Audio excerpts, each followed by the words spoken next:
Good afternoon, Sturgeon Bay and Door County. Dr. Jim Heise from Door County Medical Center, joined once again by Sue Powers from Public Health.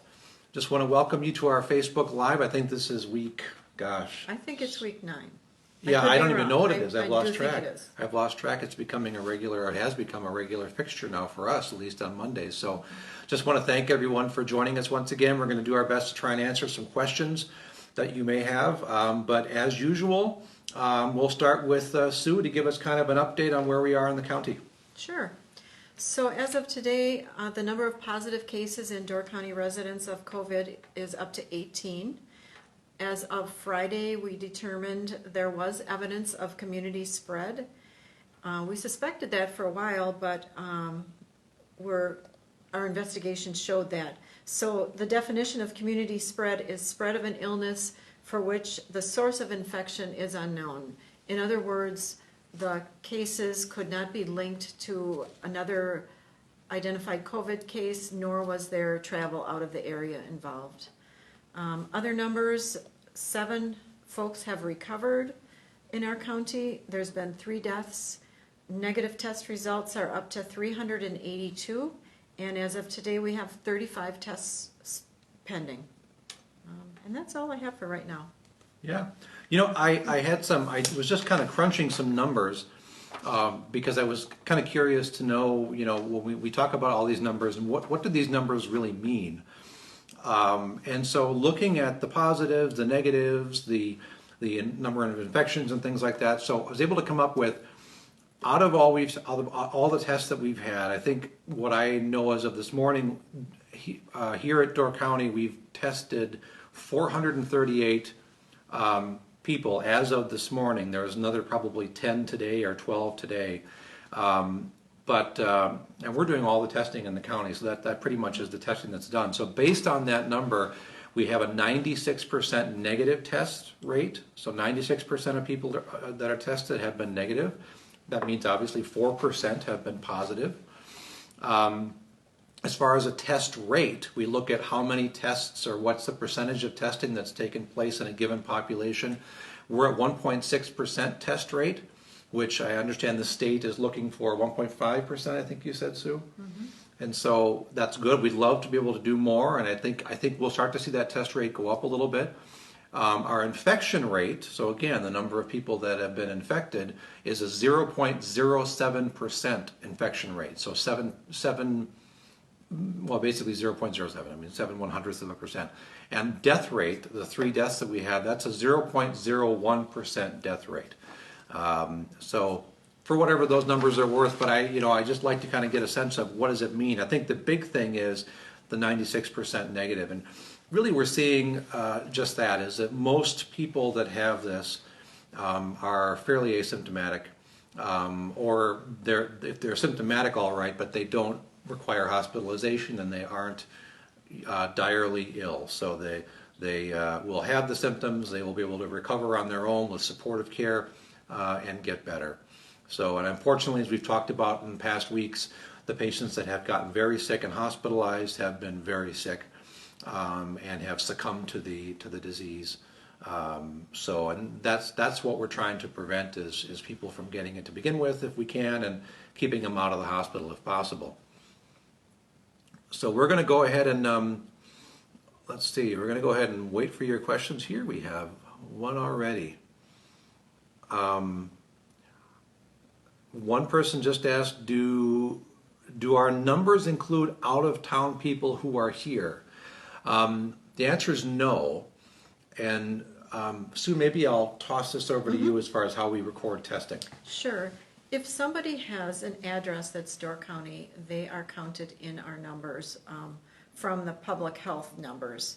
The numbers Dr. Heise just gave might be a little different because they may have tested somebody from another county here. Which is true. But the cases and all the numbers I just gave you are just Door County folks. And if they're from somewhere else, they'd be counted in that county's numbers. Yeah, and in fact, when we look at our positive tests are always 3 greater than what Sue and the county record, because out of the ones that we tested, 2 were from our neighboring county and 1 was out of state. That was early on in this whole COVID process. And so since that time, we really have had nobody out from out of state that we've tested. Everyone has been in the state and it's been very local, Door County, Kewaunee County, pretty much. Let's see. I might just add, though, if somebody is from out of state or anywhere and they're staying here and they're tested positive, public health is going to hear about it to do some follow-up while they are here, unless they're just absolutely ran out the door and are off, out of our jurisdiction. But we will do follow-up on somebody regardless of their address if they are here. Let's see. And here's, this kind of goes along with it, and this is great for you because you can speak to this very well. How many hours a week are spent on contact tracing, and now that they're increasing, will you be looking to hire more people or need more people to help with that? Sure, that's a great question. And I can't even say how many hours are spent on contact tracing. I can tell you that on Friday, 2 nurses were busy most of the day doing that. I'll just put it that way. And it just varies by the cases and what the activities of the positive case were. Did they practice social distancing? Were they mostly at home? Then there's not much follow-up. But if they went to a workplace or somehow exposed others, then there's a lot of follow-up. We have recruited staff from other units of Door County Department of Health and Human Services to be trained and are currently helping us with contact tracing, as well as testing follow-up. So we also contact everyone who is symptomatic and has been tested for COVID to reinforce the instructions they were given here about isolation and to answer their questions and to get a little history in case we do need to do contact tracing later. All right, that's great. Here's a really good question. Mary asks, what constitutes recovery? And does a second test constitute recovery? And like a lot of illnesses that we take care of in general, basically recovery is in many ways, and in many cases, simply improvement of symptoms and sort of getting back to your level of normal. That's recovery. There are some, and I know we've talked about this in past weeks, there are some tests or some disease states that we will test for cure, and we call that test of cure. Sexually transmitted diseases is an example of test of cure. If someone comes in and has chlamydia, we retest after they've had antibiotics because the antibiotics should obliterate it and it will show negative. We don't test of cure for urinary tract infections as an example. We don't always recheck chest x-rays after pneumonia as another example. COVID, it really is what we refer to as a clinical improvement. So you get better, you're feeling better, it moves on. We don't retest people, and there's a couple of reasons for that. One is, actually there's one main reason, is that we don't really know what the confirmatory test or the second test means. A great example, and we've had experience of this here in town, is people that have been retested for other purposes, for the purposes of convalescent plasma. Would they be eligible to donate? There are folks that have been completely asymptomatic, no fever, no cough, no nothing for 5-6 weeks, and they've tested repeatedly positive. And that's been described now in the literature as well. And what we think that means, and what, at least to me, what makes the most sense is that is the test itself, the detection test, picking up dead virus.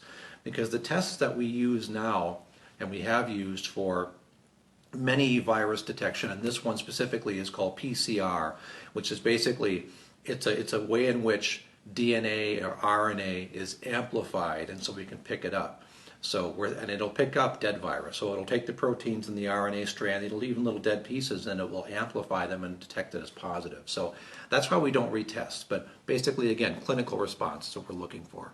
I would add that what public health considers a recovered person that we would allow out of isolation has a couple criteria pieces to it, and that is you need to have improvement of symptoms for at least 72 hours for 3 days and be at least 10 days after onset of illness. The state just changed that. It used to be 7 days from onset of illness. Now they've extended it to 10 days.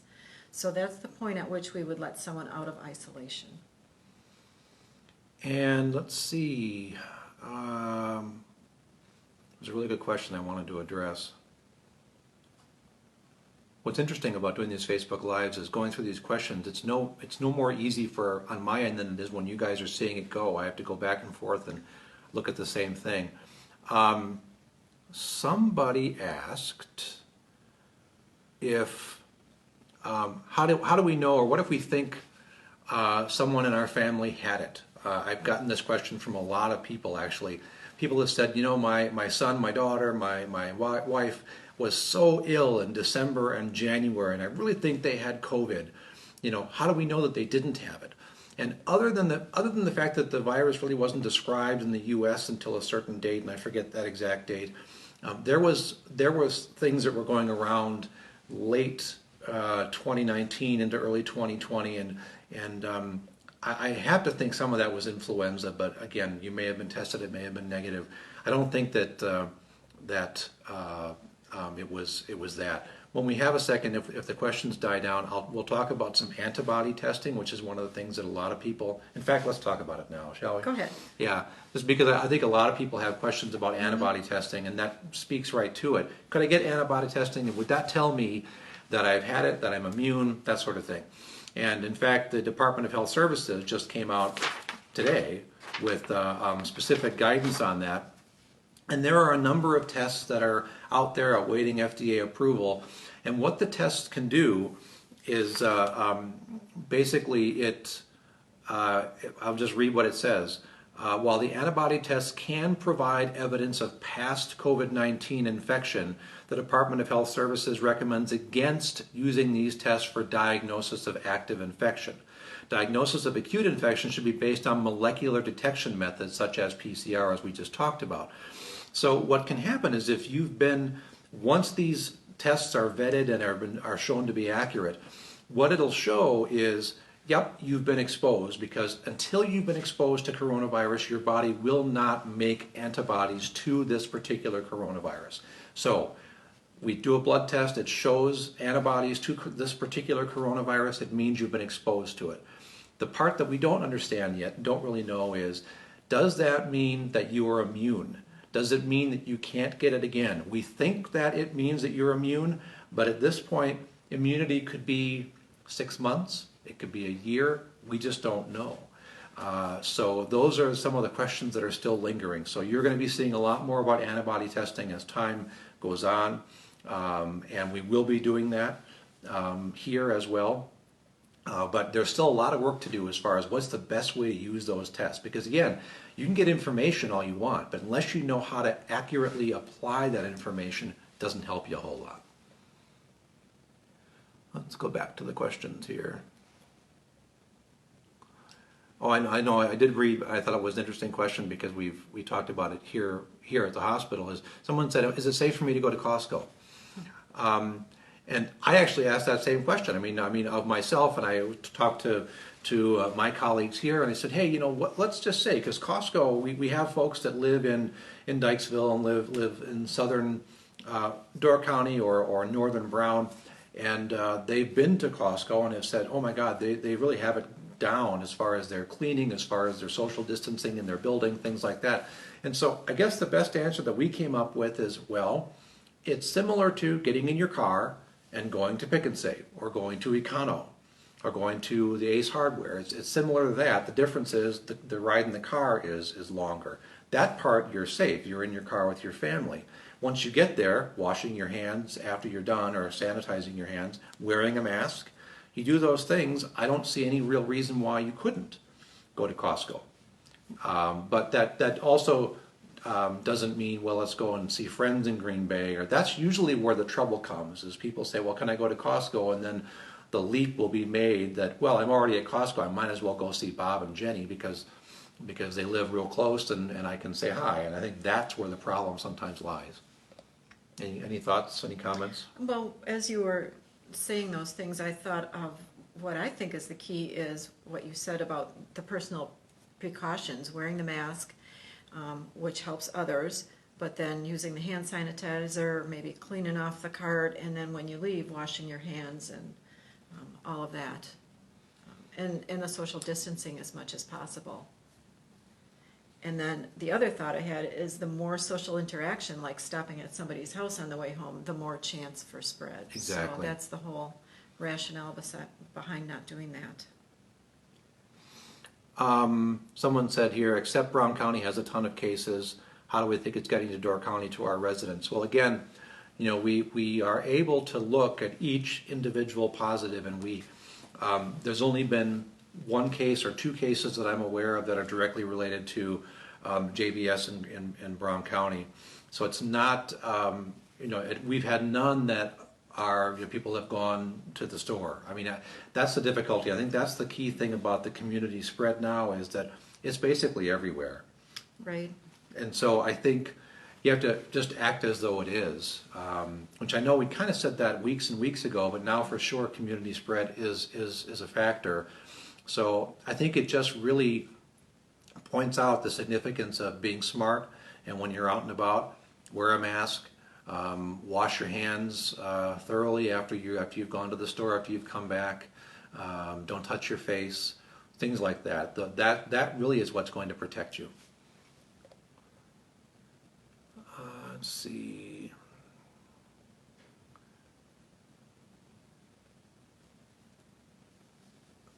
Someone asked the question, if you think you've had COVID months ago, which we just kind of addressed. I don't know that people that had it were sick in January or December. I don't think you had COVID, but regardless, can we now donate blood?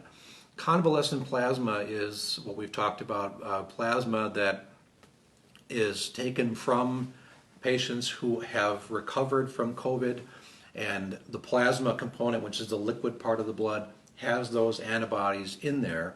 And the thought is, it's an experimental treatment at this point. It continues to be experimental. The thought is that those antibodies, when transfused into someone of like blood type, would be able to fight off that patient's active COVID infection. So you can contact the Red Cross, you can contact the Community Blood Center in the Fox Valley. They can give you more information. We have done, Green Bay and we in Door County have done convalescent plasma. It again is experimental treatment through, in our case, we were through Mayo Clinic through a study. So if you have questions specifically, check with the Red Cross, check with the Blood Center down in Appleton. So while you're looking for the next question, I'm just going to comment. I'm not sure if everybody saw Governor Evers' announcement today about basically it's to increase testing. He wants to make Wisconsin one of the top states in testing per capita, and he's got 4 key testing goals. The first one is something we all expect right now: respond to every employer, corrections, and congregate care outbreak. Right? I think that goes without saying. The second one is he wants to test every nursing home resident and staff member, and that includes people that don't have symptoms.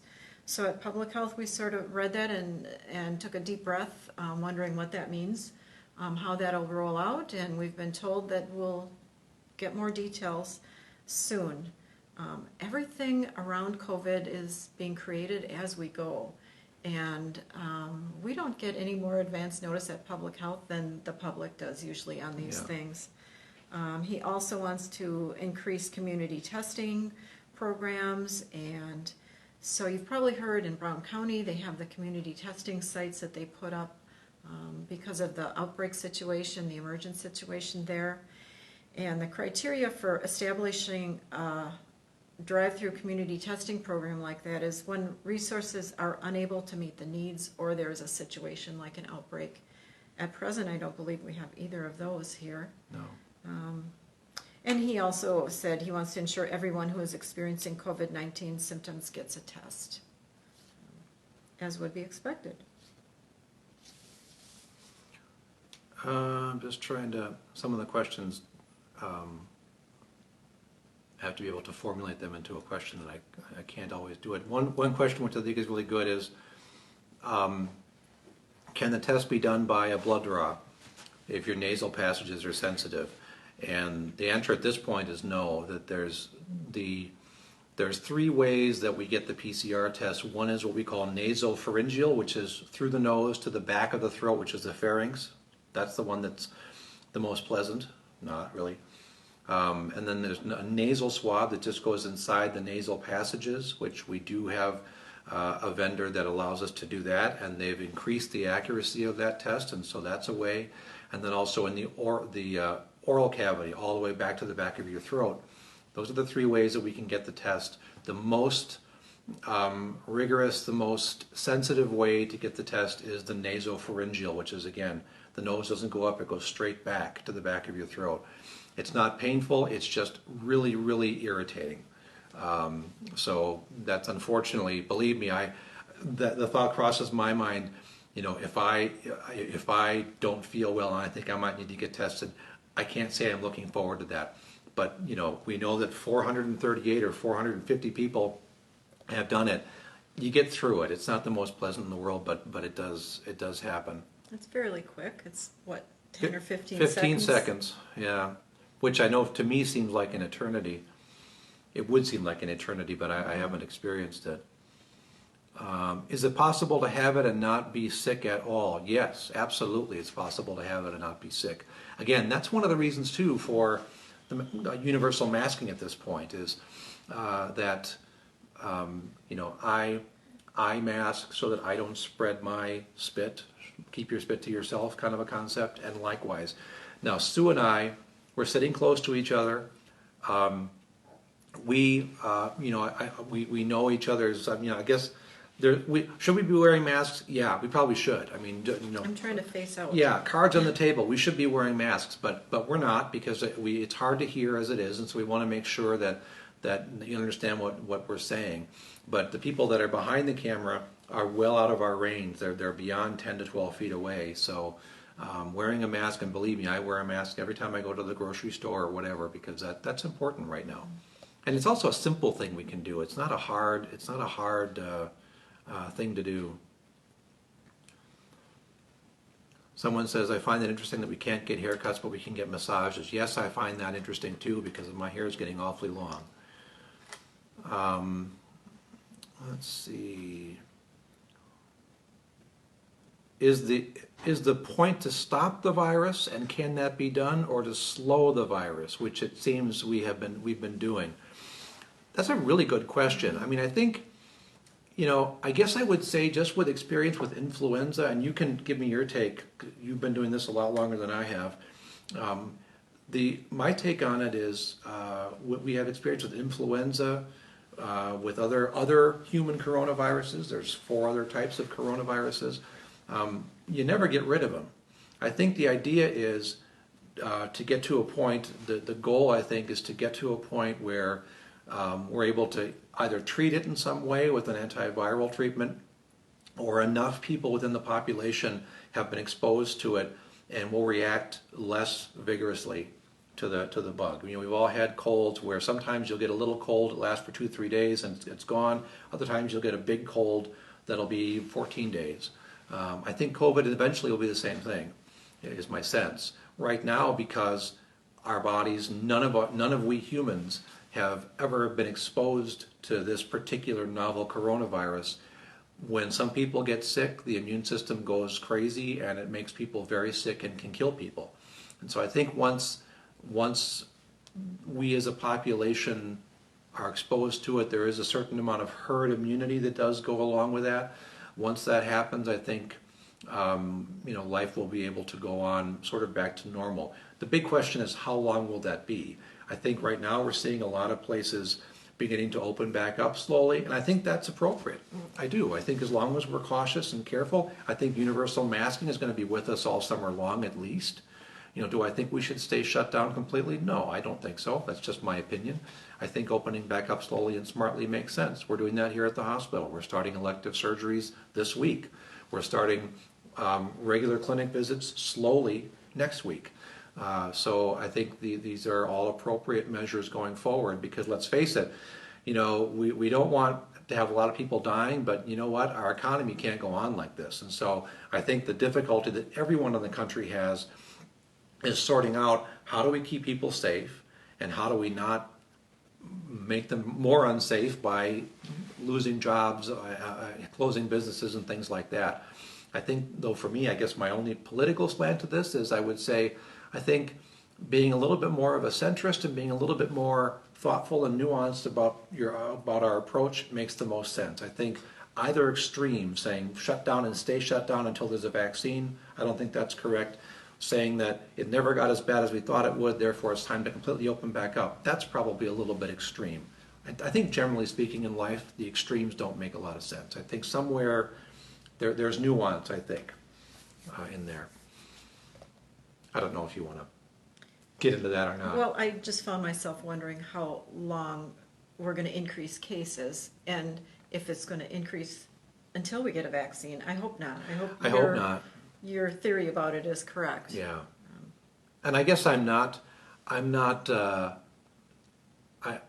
don't know that, I'm always optimistic about a vaccine, but I think when there's talk about it being 12, 18 months, I think that's really, that's overly hopeful. I don't know if that's real. So when people say, well, we shouldn't be opening back up until we get a vaccine, I don't think that's real. I don't think we can continue like this for 18 months. You got to kick me so I stop babbling like this. You're doing great. Let's see. I know there was some questions on here about some places are. I know there was a story that I read about. I think Wild Tomato up in Egg Harbor that people were sitting on the patio once they ordered their pizza to go. I think that's some of that is what you'd like to think is common sense, but common sense doesn't always hold sway. Which is, it's meant for takeout. It's pick up and go. It's not pick up and sit there, because if that were the case, why wouldn't the restaurant be open? So I think the whole point is being in clusters of people. Again, that's the issue. Right.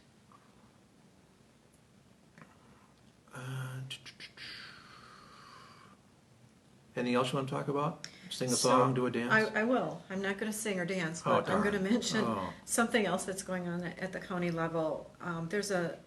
As of a couple weeks ago, there's a new branch of our county emergency operations center that's been formed. It's called the Long-Term Recovery Task Force, and it draws in leaders from different community sectors to plan for short and long-term recovery of our community, including businesses and citizens.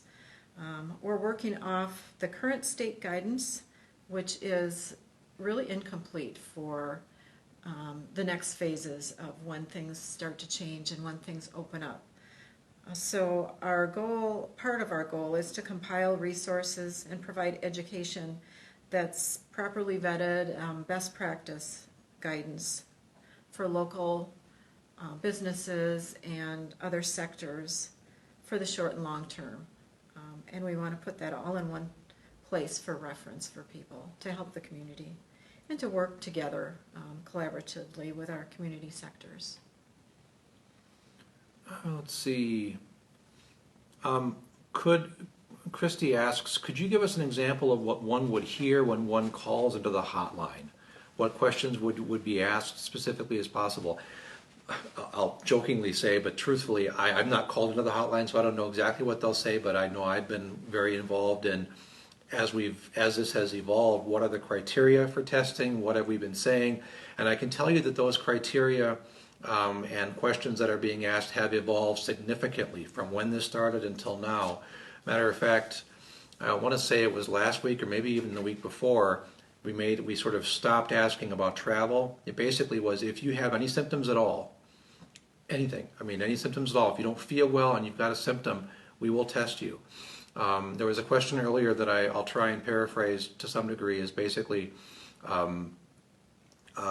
what if you've been, what if you're worried about having it, can't you just get tested and you don't have any symptoms?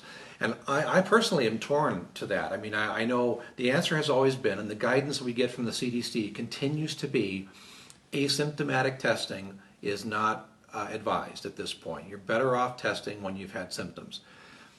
Where I struggle with that, and I don't disagree with it because we use CDC as our North Star, but where I struggle is at the same time we'll say, well, you could be an asymptomatic carrier, or you could have the virus and be asymptomatic, so you should wear a mask. So how do those two things jive?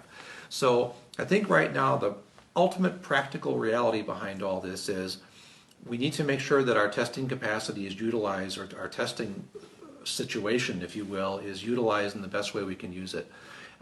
We don't have unlimited supplies. We don't have unlimited ability to run tests. And so I think right now that answer is, if you have symptoms, that's the time to test. The other reason behind that is, if you're feeling well and you find out you're positive, what do you do with that result other than staying home, quarantining? If you'd be found to, if you'd be positive, you'd get a call from this lovely lady who would call you and tell you to stay put for 14 days. So, and that's about it. So it wouldn't really change anything. In fact, you know, and believe me, I can talk myself down a rabbit hole with this very easily as far as, well, wouldn't it be helpful to know? Yeah, it's you can tell, hopefully, that it can be difficult. I have a couple thoughts on what you just said. Please, We've had yeah. people ask, employers ask, my employee's been exposed, can't they be tested so that they can go back to work and they don't have to quarantine for 14 days? Mm-hmm. So my answer to that is, sure, if you can get Dr. Heise to agree to the testing, if you're asymptomatic, go ahead. But public health is still going to ask you to quarantine for those full 14 days, because somewhere in there you could become symptomatic. Even if you're negative, after exposure, you know, we want to watch you for a full 14 days because you could still develop symptoms, develop that infection. There's some questions about taking extra vitamins and herbs, and I'll address that in this way, is that, you know, I think someone was responding saying, well, not all providers agree. I think the bottom line is, like so much with this, is I don't agree or disagree with that. I think we don't know enough. And I think with vitamin C, with zinc, things like that, those are not particularly harmful. So, you know, I think taking a supplement of those would be just fine. Is it going to really help? I don't know.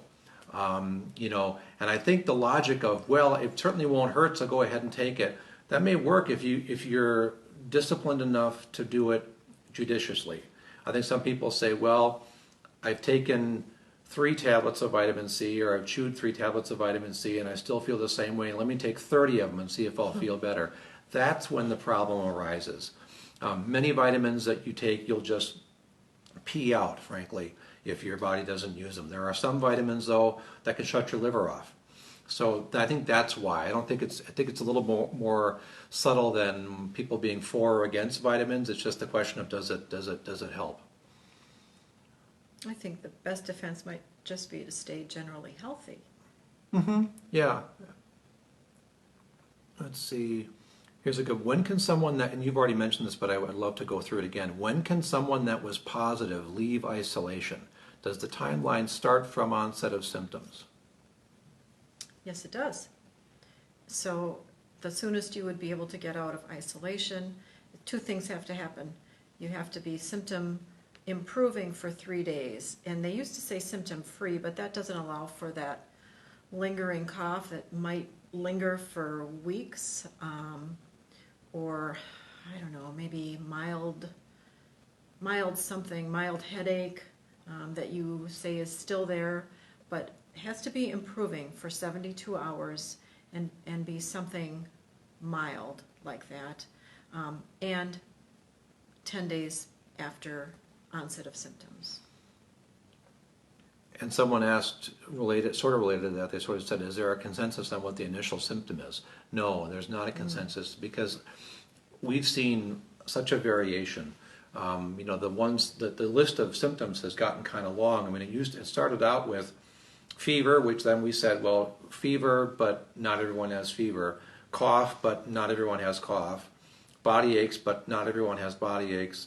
And then there's the other list: loss of taste and smell, some skin changes. I know COVID toes became a thing. A lot of different symptoms, and so it's the same thing with a cold. I mean, some people will have this symptom and not that symptom, and it's just different between you and your neighbor. So that's what makes it interesting and challenging, frankly. And viruses they're evolutionarily really good at propagating themselves and keeping themselves alive, and so I think that's kind of one of the ways that it does that, is it affects people differently. All right.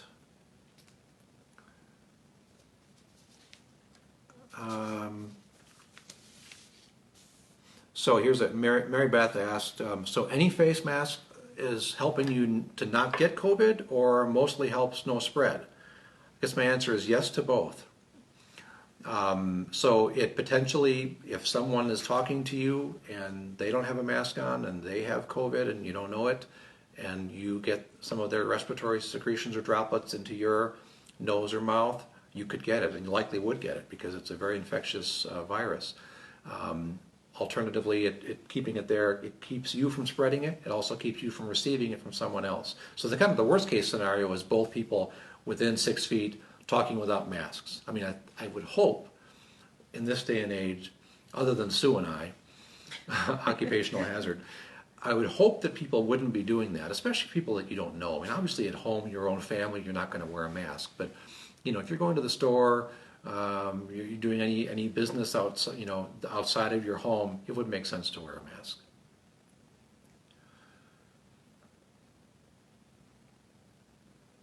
Let's see. Oh yes, here's a good question. Can a person test negative one day and be positive the next? That's a really good question, because even those of us that do this every day, that's always the question. So I guess I'll answer it this way. What we've learned in looking at these PCR tests, these viral detection or viral amplification tests, is they have a very good ability at picking up viral RNA. In this case, it's RNA, not DNA. Same idea. It picks up genetic material from the virus. So greater than 95% of the time, it will pick it up.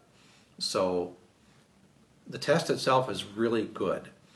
A variable in there is collection. So putting the swab in and turning it needs to be about 15 seconds, and it needs to be collected carefully. If someone goes in and takes it right out, that may not be enough. It may be enough, but it may not be enough, and that's where a negative can happen. We've seen patients in hospitals, not ours, but elsewhere, case reports of patients that have come in, they've been very ill, they've tested negative once, they've tested negative twice, the third time they tested positive.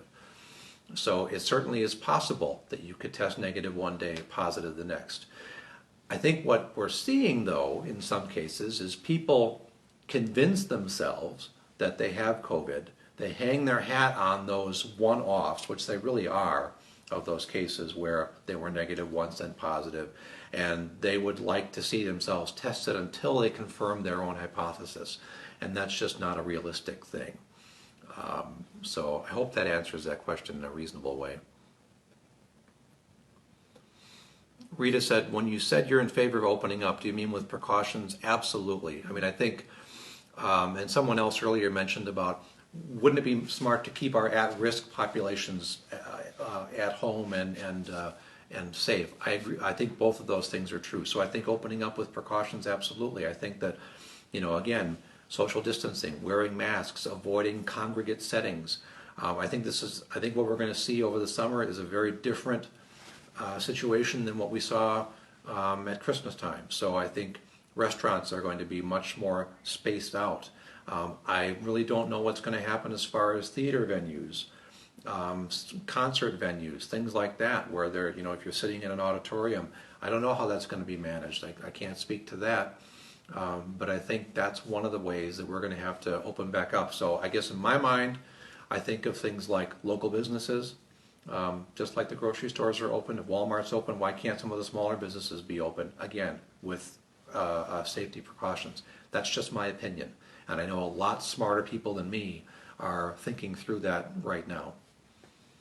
I agree with everything you just said, and I don't believe there's any data to suggest that it's okay to have congregate settings, people getting together. There's just nothing that is telling us that that's okay yet. And so, as things change and as the bounce back plan for Wisconsin rolls out, it's going to be our responsibility on each of us to continue all those measures you just talked about. Some here are, we're going to start wrapping it up in just a minute or two, about 5 minutes more. Someone was asking, people were interested in hospitalized patients, and I will tell you that in Green Bay, what I heard this morning on our regional call is St. Mary's, St. Vincent, they have about 24 between the two. I think Bellin had about 14, and I don't remember the Aurora case. We have none in the hospital right now with COVID here. We've only had a total of 3 in the hospital in our facility. So that's kind of that's what we know as far as hospitalizations. And so one of the positives of all this, if there is such a thing, is that the thing that we were most fearful of initially, aside from obviously illness and death, we were really concerned about there being an overrun of people. If people come in and were deathly ill and required hospitalization and hospitalized care, some of the early numbers were suggesting that all hospitals in the country would be overrun. Now that's the problem with models, or the reality with models is they only are as good as the assumptions you put into them. Thankfully, I think with social distancing and some of the actions that were taken initially, that didn't happen. And so that's another reason why I think we can start to open back up slowly and carefully, because I think we were able to mitigate the overrun of the healthcare system. And and I always feel guilty talking about that. I mean, it sounds like we're saying, well, we in healthcare, we don't want to be too busy. Not at all. Bottom line is that if the healthcare systems are overrun, then not everyone's going to get adequate care, and people that need care in a critical way may not get the care they need because we're too busy dealing with throngs of people. So thankfully that hasn't happened, and I'm very pleased that didn't happen. Let's see if there's a couple more questions that we can. How many contacts are being traced right now in Door County? Handful. Right. If someone tests positive, Sue, can you clarify, if someone tests positive, the people that are in close contact with may not be tested but will be asked to quarantine for 14 days? Yes. So if somebody is symptomatic, we recommend testing. But if they don't have any symptoms, we recommend they quarantine for 14 days, and then if they do become symptomatic, that they get tested at that point. That seems to be an evolving, as I mentioned earlier, that's an evolving factor. The guidance from the CDC and even the state has been don't test asymptomatic people. There's some suggestion of late that DHS is starting to say, if you have a positive case, test everybody around them that they came in contact with. That hasn't been the direction up until now. So I think that's something we'll be seeing. The governor has also indicated that all nursing home residents and nursing home staff should be tested, whether their symptoms or not. They should be tested en masse, which those of us in the healthcare business, I think that's great news. The big thing is going to be, how's that going to happen? There's a lot of logistics behind that. So when they come out and when the governor or the president or anyone comes out and says, we should test everybody, great. So now what's that look like? Who's doing the testing? Where are the supplies coming from? Who's reporting out those tests? In places like Green Bay, the National Guard came in and is doing a lot of this testing. And so they're able to do, that's an army of people. So that's all I got to say about that. Should we be washing our face masks after each use? Well, if they're cotton, not after each use, but I mean, every day or two, if they're dirty, wash it. I'm less worried about there being stuff on the mask, frankly. I think with that, we're going to have to call this one quits tonight. Once again, just outstanding questions, and I really appreciate everyone's interest. And as we say every week, we'll keep doing this. I know Sue just loves, although you're a natural at this. You're doing so well. Oh, you're the star. No, but I think we'll keep doing this as long as it's helpful, and I really appreciate all the questions. And we try and do our best to think about what we've seen this week, so for next week we can try and address those. So once again, thank you so much. Everyone be well, be safe, and may the 4th be with you.